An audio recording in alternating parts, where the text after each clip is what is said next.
Okay, great. Let's get started. Thank you to DC Greens for rejoining us to continue the conversation with the wonderful questions we got from our attendees. Let's get started with funding and compensation. So this viewer is very interested in the idea of your customer volunteers. It sounds like it's working really well, but it seems to fly in the face of a lot they've learned recently about compensating people for their time. Do you find that customer volunteers want to get paid for their time? How do you ensure that they feel appreciated and acknowledged for their work if you're not paying them? Yeah, I can take this. I'm the volunteer coordinator at DC Greens. And I would say there's a couple different factors that influence why customers may choose to become volunteers. The vast majority of our customer volunteers are retired. Many of them are active volunteers in many different community organizations and community spaces. They just so happen to also wish to volunteer with us. Um, Customer volunteers also are guaranteed a set of checks at every shift that they work. So there is a place where both customer volunteers sign up and know that they can pick up checks. And oftentimes they also arrive at a market to pick up their own checks and realize that there isn't enough volunteer support there. So they jump in behind the table to make sure that everyone in line can receive Produce Plus checks and make sure that everyone who's present can purchase fruits and vegetables. A number of them are also proxies for their neighbors and for their family members. So for them to go to a market means they don't only just pick up checks for themselves, but also for people they care about. So they actually play a really important role in increasing food access within their micro community and micro networks.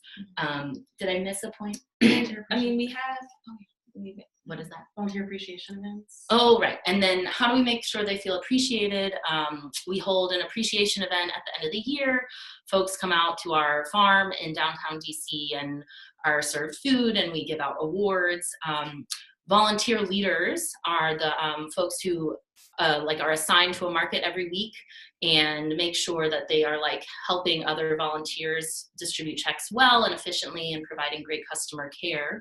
Volunteer leaders receive transportation benefits. So we do recognize that for those who need to travel, that the cost of taking the bus or the cost of taking the metro to their assigned market is a real cost. So we try and provide some support and assistance around transportation as well. Mm-hmm. And we have had some folks who are interested in going deeper with the program and putting in a different type of work, and those folks have ended up applying to be market champions. Mm-hmm. And so, as part of that ladder of community ownership, so I think it does help that there is that option, but a lot of folks really do just want to volunteer. Yeah, I mean, I think, anyone volunteering, it gives you something back to feel that you've played a role in making a change in your community. And I think, we also don't want to undervalue the importance of that feeling and what that does for really creating that community vibe at a market and what it does for, for folks, unto themselves to be a part of making change in their own communities. Yeah. And then really quickly, there was a question about kind of why do we need the volunteers at all? I think that came out of something I said in the webinar. So we just wanted to clarify. So again, the Produce Plus program is city money. And so, of course, there's rules around that to make sure there's no back dealing or self-dealing. Self-dealing, yes, thank you. There's no self-dealing. And so some of the farmers markets are more like farm stands, and so they're both the farmer and the market, so they can't give out Produce Plus and then have people spend the Produce Plus with them, because that opens up opportunities for that fun stuff. So so there has to be that third party, and we DCBs are the third party, and that's where our volunteers come in, because we're not running any farmers markets, but we are serving over 50 farmers markets in the city, and it just wouldn't be possible to get those checks distributed at 50 markets across the city, many of which are happening simultaneously on the weekends. So that's why in our context, specifically in DC, having volunteers be a base is really important. Mm-hmm. And before we move on to the next question, I wanted to back up 1 second. And there wasn't really a question on this, but something that we were talking about after the webinar is really wanting to make it clear that we are obviously not the inventors of the concept of community ownership, and that there are so many folks that are doing this across DC, across the country, in other sectors like housing and labor. I mean, these are not new ideas, and there's also a lot of community run organizations that intrinsically are doing this work. And I think we are trying to learn from other folks and learn from the resources that are already out there and open up a bit of what our process has been to integrate some of this work into our own organization. But want to be really clear, we are not leaders in this. We are learners and there are so many folks doing incredible work across sectors. And I think, what we started talking about a bit is that in some ways, like the sort of local food system sector is behind on this work. And some of it, might have to do with sort of the origins a bit of where the sort of like local food movement came from, and that it was sort of initially conceived as more of like an elite set of values or sort of white space. And I think that it behooves all of us to really embrace the incredible work that's been done in some of these other sectors, and also to make sure that and again, this is speaking as like a white-led organization, but that we're lifting up organizations that are doing the work from the sort of entirely community perspective and making sure that funding is going to resource those community leaders that are doing this work. Any other thing? Someone was curious if you know of any other models or cities that fund similar programs. Well, I mean, I think in terms of funding, I think the question was really about funding of, something like a Produce Plus program. So this sort of large scale city funding for a food incentive program. I think that there have been other examples of funding things like matching programs. So, Boston, I know, had a program that was funded. New York has had, I think, some funding go into their health bucks, I think is what it's called. I know that folks in Philly are interested in pursuing that. My understanding is also that I think in the state of California, some of maybe the tobacco settlement money was used for this. So there certainly are examples of municipalities or states really sort of stepping up to provide this kind of incentive. Awesome, thank you. Shall we move on to trainings and resources? Folks are really interested in your anti-racism trainings. You were able to answer a little bit during the webinar. So if you could expand on some of that work that you're doing, curriculum, consultants, contractors you use, etc. Sure. So the anti-racism trainings have become a really important a really important part of the work that all of us are doing. So all of the groups that we mentioned in the webinar are all now receiving anti-racism training. So all these people on staff, all of the volunteers, we're including anti-racism training. The market champions receive anti-racism training, and the community advocates receive anti-racism training. And so I think it's important to think about that everybody kind of needs that, because everybody is growing up in these racist systems. And what we do is each of these anti-racism trainings are different. So we're designing them around the needs of that particular group. And so the market champion training is this year going to be focused on, we're going to talk through internalized racism. We're going to talk through the history of different groups of people of color in DC and interactions between those groups.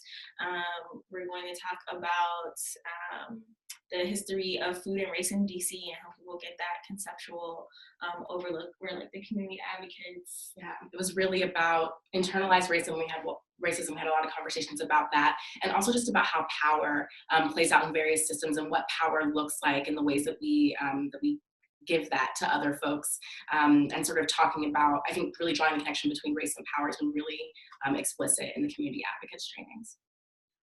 I'd say maybe one common theme throughout our trainings is that role play is often used so that folks have a chance to reflect on a particular role play, and we choose scenarios that are specific to their roles. I think also we've started shifting towards looking at race and food, the history of race and food, looking at history to help like really demonstrate that this is like a institutional and structural program that is a product of decades of marginalization, centuries upon decades. Yeah. And so I think that's a tool we've been using. And I think all the trainings try to take it from that history, that structural analysis, and then bring it down to like, what does this mean for you and your role, and like interpersonal things that need to be happening, and internal things that need to be happening. How does that play into the way that you build power with one another, or the ways that you see each other's potential as leadership, or all of those things, and really trying to trouble some of the assumptions that we're just taught to make in American society. And in terms of resources, I know that at least for our sort of internal staff conversations and our look at our programs, I mean, we flashed one resource across the screen during the webinar, this rubric from Movement Matters that has been really helpful for us in terms of thinking about, sort of scales of community ownership and leadership. But there's also great resources. I would encourage people to look at the Consumer Health Foundation's resources. They've got rubrics that you can use to it's like a racial equity assessment tool for your organization and also for your program work, and that has been really valuable in starting conversations and us being able to assess sort of where we are and where we're not, and that sort of shines a light on where we need to go. And so I would definitely recommend those tools, which I'm sure are available on their website. That's the Consumer Health Foundation. And I mean, a number of grantors. You really want to kind of appreciate the funders that have started to include this kind of assessment tool into their actual application. And actually, some of you who are in this part of the country are familiar with NESOG, which is a great conference that's put on, a regional conference. And, even in their presenter application, you need to address how does your presentation kind of work against sort of racist structures. And I mean, the people that are kind of starting to embed these sorts of questions, really pushing folks to have to think this through internally to their organization. I just wanted to say how appreciative we are of that work that's happening more broadly. Yeah, I think one other thing that might be helpful to know in terms of sort of the order of operations, a little bit of how this came to be, is that we did staff. So first, we organizationally invested in 3 staff members to go to an external anti-racism training, and they came back and were really on fire. And we're like, we got to be talking about this stuff in our organization and in our work. And then another group of staff members sort of like took that, and then we like came to this process. We were like, actually, everyone should have anti-racism training, and so our full staff was having it, our full-time staff. And then we started to, because all those changes were happening, with like all these people are starting to think differently and being like, oh, actually, this is connected with everything. And so that really opened the doors for us to be able to figure out how to integrate this into the other groups of folks that we work with in the other just parts of the body of DC Greens. It didn't happen all at once. We're still figuring it out. We're still trying to flesh out these trainings and make them as effective as we can. We had an outside contractor facilitator come in to do our full organizational anti-racism training. We had a contractor to help co-facilitate our community advocates training. So we're working with a lot of folks, getting different resources, but it's absolutely a process. And I think we really have to start with our own organization, our own staff, first before we could really understand the way to really integrate that more deeply into the potential of our work. And there were questions about who our contractors were.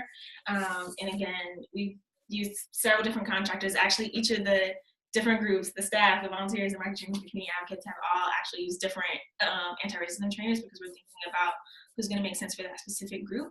And we have really just hired from or consulted from the ranks of awesome racial justice folks in DC. So I would encourage folks to look locally in their networks in your cities and neighborhoods and support folks. Yeah, who are your independent consultants doing this work? That's right. Every city has them. So find those awesome folks. And then in terms of like specific curriculum in the Market Champion manual that is coming out soon, and the Community Advocates manual that'll be coming out a little later, we will have the outlines of the actual training so folks can do that. Great.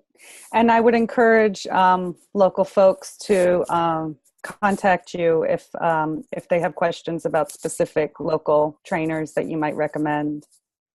Yes. Great. Thank you so much. Technical and logistical questions. So folks want to know what percentage of purchasers with Market Champions and FM Brigade are EBT recipients? What percentage of produce, what percentage of Market Champions and volunteers specifically receive SNAP? I would say in terms of Market Champions, most of them.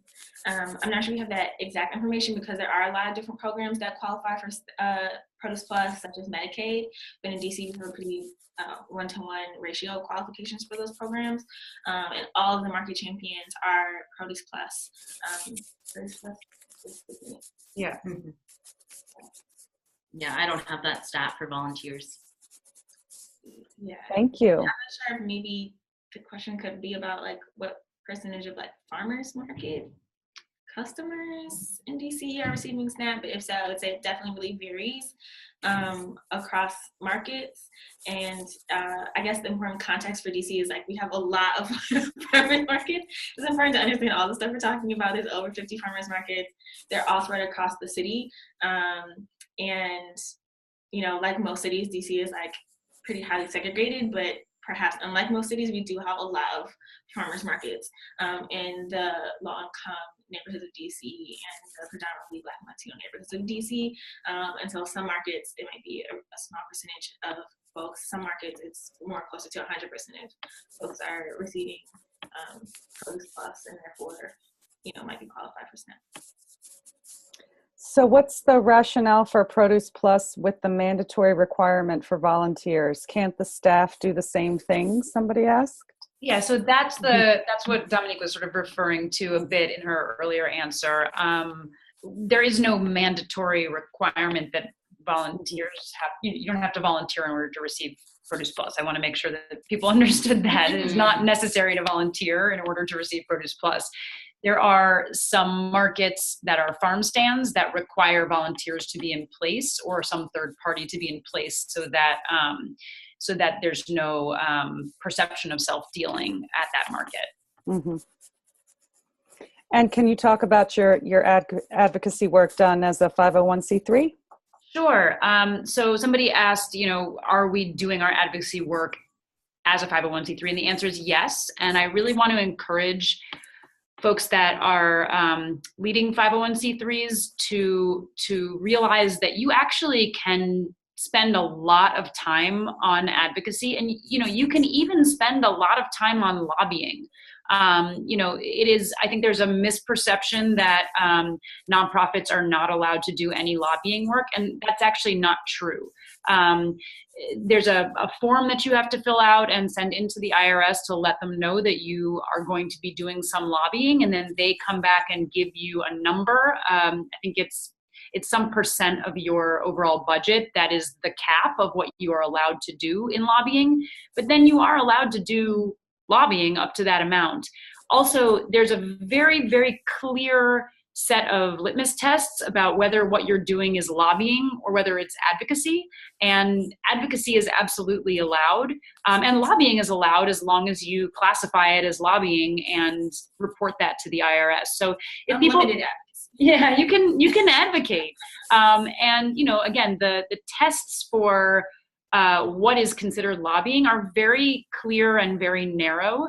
And, if people have more questions about that, I would be more than happy to share resources that have been given to us. I mean, it was a revelation to me. I've been to a couple of trainings with lawyers that specialize in this, who really have sort of made it their mission to help nonprofits understand that, you are not barred from lobbying. And you are certainly not barred from advocacy, and not all advocacy is lobbying. So, please get in touch with me if you want more information. It's lauren@dcgreens.org.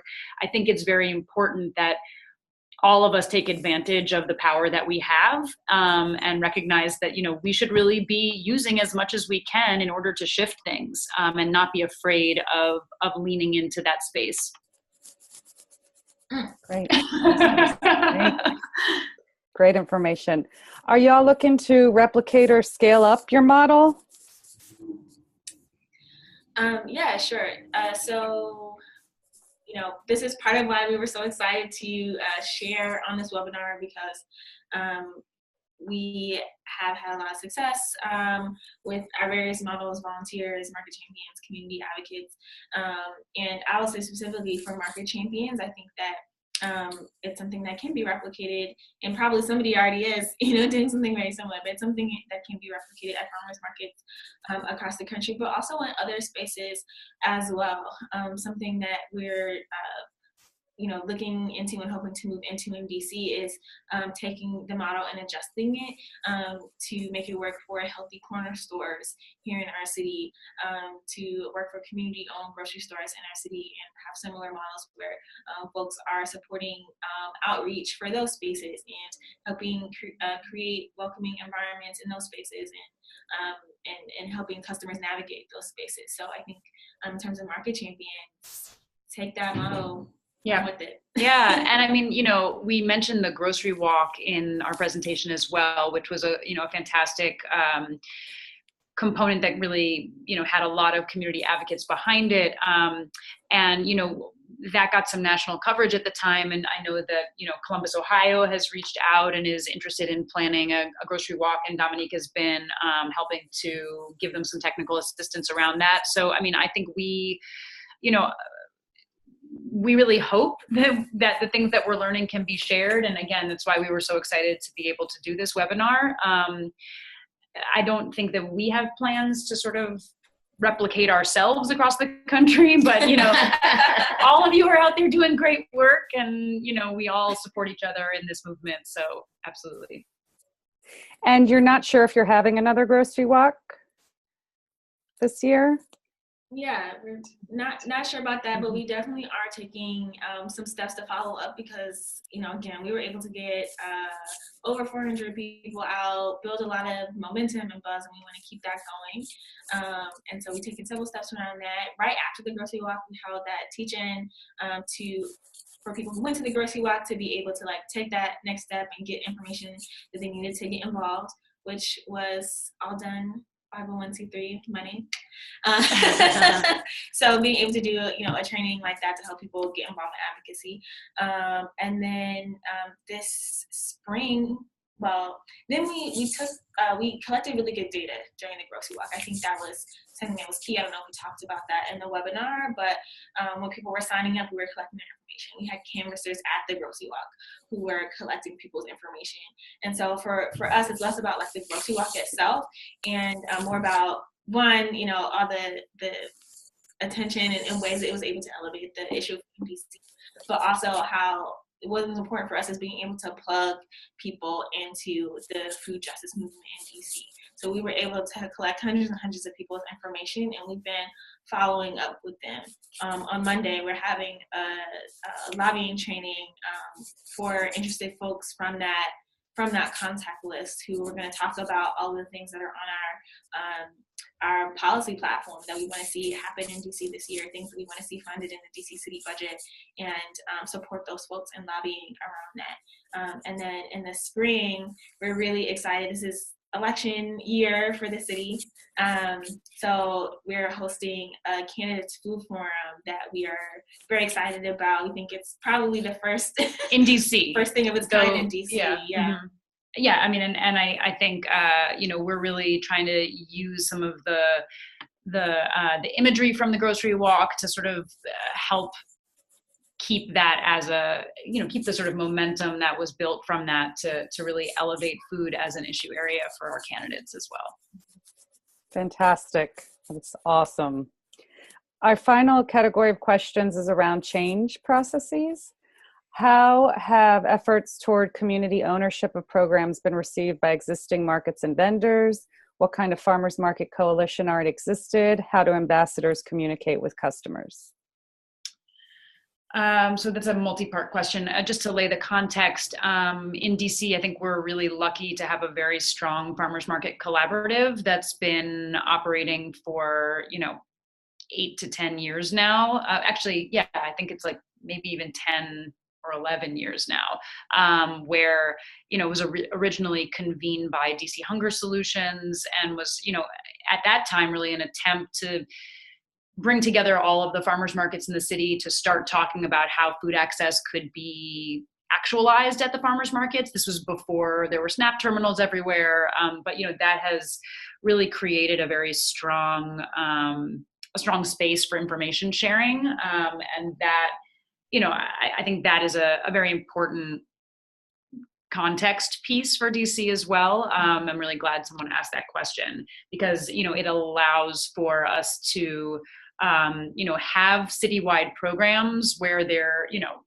again, it's not the city, it's not DC Greens that are running the farmers markets, but the folks that are running the farmers markets are, there's the ability to have, communication and collaboration across different market spaces. Yes. And they are, the market organizations are our partners with Produce Plus in many ways, and they do support a lot of the outreach and communication to vendors about why should you sign up to receive FMNP vouchers, why should here's more information about Produce Plus, here's how you can get approved. Mm-hmm. The market managers and the market organizations are kind of that connector between Produce Plus and the vendors who are then at the market accepting the checks. And I think, one thing that we're trying to do as we continue to evolve the Market Champion program is, we initially conceptualized Market Champions as, coming in to support on Produce Plus. And I think, as time is going on, we're also trying to make sure that, they are really understanding exactly what the needs and context are of their specific market. And if it's a matching program that should also be discussed, or, making sure that people are aware that SNAP is, can be spent at the markets, and just making sure that that full suite of possibilities is really front and center. Yeah, so they're critical partners. They help get Produce Plus to exist. They asked for the farmers market brigade. That's right. They've asked. We. It's it was true. In response to That's right. The farmers markets. Yeah, the farmers markets asked for the farmers market. That's right. Yeah, and for the extra type of support that market champions are providing as well. So all of this, our relationship with them is very collaboratory, very responsive with the farmers markets of DC Greens, trying to meet each other's needs. That's how a lot of these programs have actually come to fruition. Great. So it sounds like you haven't had this experience. One attendee here from Massachusetts had, where vendors complained that previous cash customers left because of long lines and cultural differences. Sounds like you haven't had to experience anything like that. I think we have. I think it might be a slightly different than, but certainly the kind of culture clash that comes up in market spaces. Do you want to speak about it, or? Yeah, sure. I think that farmers markets are spaces where people are coming together, and particularly in the beginning of Produce Plus, we're seeing a big influx of Produce Plus customers into farmers markets where just like this person is saying, maybe the previously existing customers or whatever, which in DC, if we're talking about like our downtown, uptown markets, you know, it's more, that's a customer base that's wider and wealthier than our Produce Plus customer base. There was that culture clash. There was people being like, whoa, you know, what is this line, and expressing discomfort to the vendors, or expressing discomfort to the market managers. And I think it's been a learning experience for everybody, the customers, the market managers, the vendors who, I think this is where it's a different type of culture clash, where it's like rural and urban, and the vendors, you know, having to learn to work with a different, you know, a different type of customer. And so I think that we have had those issues, and that's why, you know, we've come to recognize that there is so much support that's needed at the farmers markets. Right. We do need all of our staff to be involved. We need these volunteers. We also need market champions. And why it's so important that everybody involved that I just mentioned is getting resources and training around racism, around classism, and so that people feel empowered to have those conversations, right? So that's part of why, you know, we want to have this training for market managers, so then they can feel comfortable having those conversations with their vendors or having their conversations with the customers. And why we want to have those trainings with the market champions, so that they can feel comfortable going to the market manager and saying, hey, like, I'm noticing this issue, like maybe Produce Plus customers aren't being treated the best they could be because of X, Y, and Z. And so I think for us, our response has really been to provide these resources and like open up communication, so that the issues can be addressed, because we really feel that farmers markets are an important space for community, and for people to get together and like learn about each other, learn about the food system, and really be community spaces. And that's what we're trying to create. I would just add, I think the most tension we see between vendors and Produce Plus customers is around language barriers. And DC, Massachusetts is a really different agricultural state. DC is actually, there's quite a strong Latino community of farmers in Westmoreland, Virginia. So we actually see there aren't tons of tensions with Spanish-speaking customers and Spanish-speaking farmers, who often are the majority of vendors in Ward 1, the area of DC where a lot of Spanish-speaking people are, but other languages spoken in DC and by Produce Plus customers can create tension, because customers and vendors can't communicate, quite literally. So interpretation has also become a really big priority within the Market Champions program, and is also starting to become more of a priority within our volunteer cohort, and quite possibly also hiring interpreters is like the ultimate goal. Whether or not we can do that this year is up in the air, but interpretation, language interpretation is critical, at least in the DC context, for decreasing those customer vendor tensions. I think the other major thing we see is like differences in expectations, or like market norms.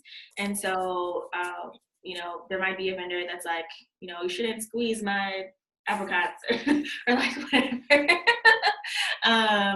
And so that's why it's important to have market champions, right? Because then they can have that relationship with the vendor. The vendor can be like, you know, either the vendor can be like, this is how I would like things to work, and then the market champion is that trusted community person who can communicate that to customers. Or maybe the market champion goes to the vendor and is like, you know, I think you're wrong. You know, I think, you know, if you want to sell to this customer, people want to, there's a different way of knowing in this, cultural context. Right. Yeah. They're like mediators. Yes. Mm-hmm.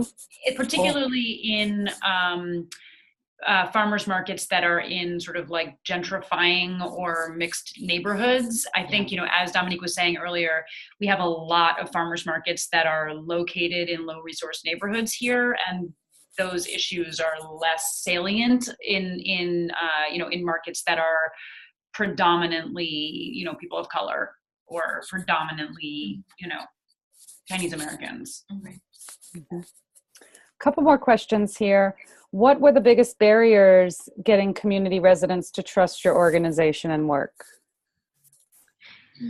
You know, I think that, you know, we ended up meeting a lot of people through the Produce Plus program. And because of that, you know, they were already feeling really excited about the fact that this was being offered in their communities. And so I think that put us on a really sort of easy first footing, because there was already sort of like a lot of gratitude for the fact that people were able to have access to more fresh fruits and vegetables. And then, you know, our first pass was kind of meeting the folks that really were just like kind of overwhelmed with that feeling and coming up to us and wanting to talk about it and wanting to, you know, be helpful. And so, you know, in my mind, it was like, what's the next beat, I think, was very important, which is, you know, kind of bringing folks